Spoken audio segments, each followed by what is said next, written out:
How's it going, everybody? A warrior and a scholar. I spent a good part of my life being a warrior. And it's in my blood. My grandfather was one. His great-grandfathers, they were warriors for thousands of years. My great-grandfather, great, fought in the Crusades. And,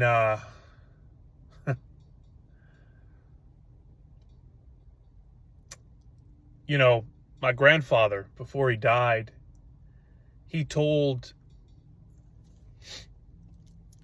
my dad, and he told me in a kind of direct, but indirect way. He shared some of his wars experience, or basically, I meant to say war experience. And he told me, he said he doesn't really know why, the real reason why they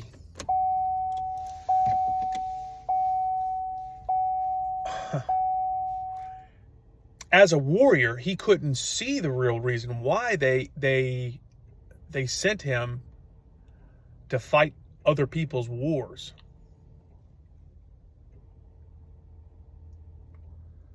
Of course, there's multiple ways of looking at that, but as a warrior from World War II, and I've studied it a good bit. You know, he told me never volunteer, never join up, and never get into law enforcement. But what the hell did I do? I listened to all that except the last part. Of course, I had the vinegar, the testosterone, the desire to become an officer, right? And I had good intentions. I still do. But, you know, certain situations, certain people that certain people can ruin your desires to become a great warrior in a well-paid, a decently paid. There's a lot more decent than there is well-paid warrior professions, at least on the local level. And so I, as a former police officer, I still have my license. I've applied to many departments around the area. And so far, nothing. But hey, perhaps it's a blessing. Perhaps, you know, you do research, you know, into the warrior perspective and the warrior mindset and the scholar mindset.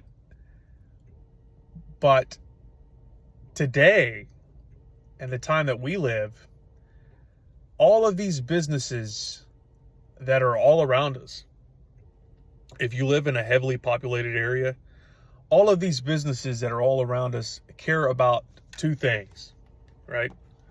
Liabilities and profits, or profits first. That should be number one. And number two is what I stated earlier. And so that's the same mentality for most law enforcement outfits, bigger law enforcement outfits, right? The smaller ones that really don't have much to offer financially, they do look at you like, and they do want a family type relationship, right? Because bonds and family and unity are important. But the bigger departments, they look at you as a number, which every person since the beginning of the social security system that was supposed to be temporarily in place, supposed to be, right, has been born with a name but with a number, and so and there's nothing wrong with that. There's nothing wrong with becoming or having a number given unto you. But at the same time, going back to the warrior and the scholar,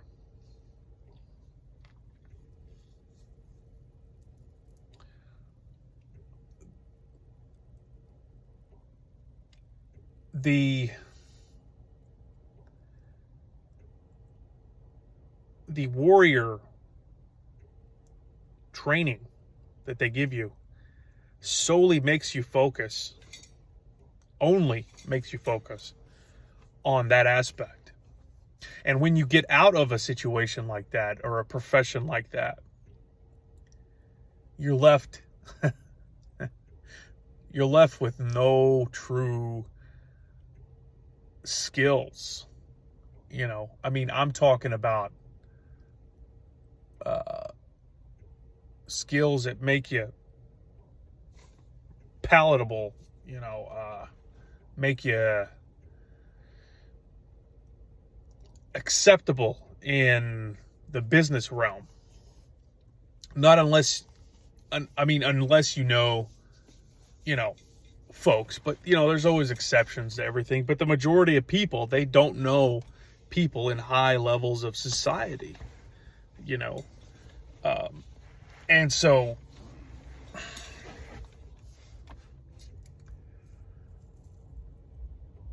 the warrior aspect of it, a man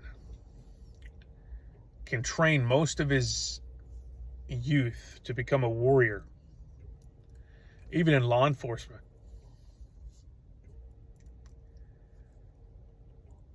or in the military. And you almost feel like a used condom, you know what I mean? It was pleasurable for the moment, and it was a great experience, and you're able to climax, relieve your stress, take the carbon off the valves kind of thing. But then afterwards, it just becomes a something that you have to, throw away. And that's how they treat you, because in law enforcement, you're not considered a vet. You're not given vet privileges, right? You're just someone that had a job, and that's it. And but and of course, that's the nature of the beast, right? Whatever you focus solely on is what you're going to become. And you're going to have tunnel vision. They taught us in law enforcement not to have tunnel vision. But everyone has tunnel vision. Everyone. Because you're focused on whatever you want to achieve. You're focused on whatever your desired outcome is. Just something to think about. Warrior versus scholar, right? The truth is, we got to be versed in both, right? Like the scales, right? Got to be equal, right? Got to be leveled out, right? You got to be well knowledgeable as well as the warrior, right? Because nowadays, for the most part, the scholars, right? The scholars are tipping the scales, right?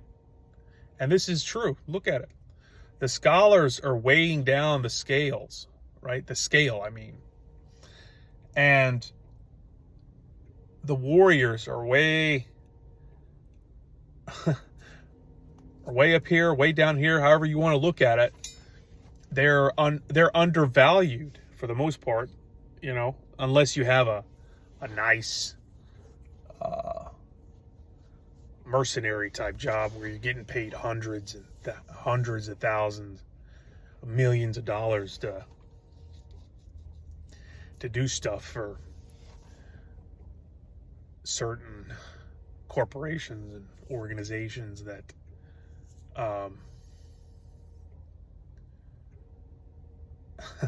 that need stuff done. But those jobs are rare, and you got to know people, or you got to have a impeccable military career in order to get there. So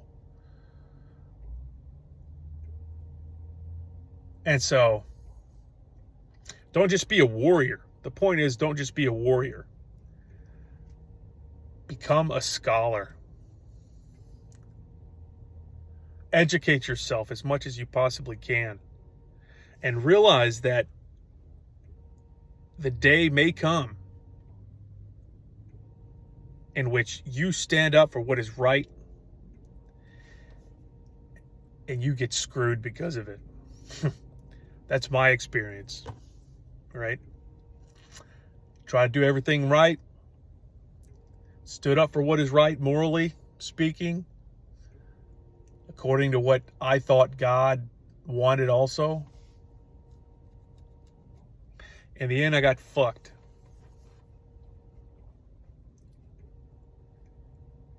What does that do? What does that do to a warrior? But there's still hope. Warriors always have hope. They always have hope. You know, are people bad? One of my law enforcement trainers asked me, we were talking about philosophy and stuff. He says, are people bad? Or do bad situations make them bad? Just something to think about. So, you have a good day. Get your workout in. That's what I'm about to do. See you later.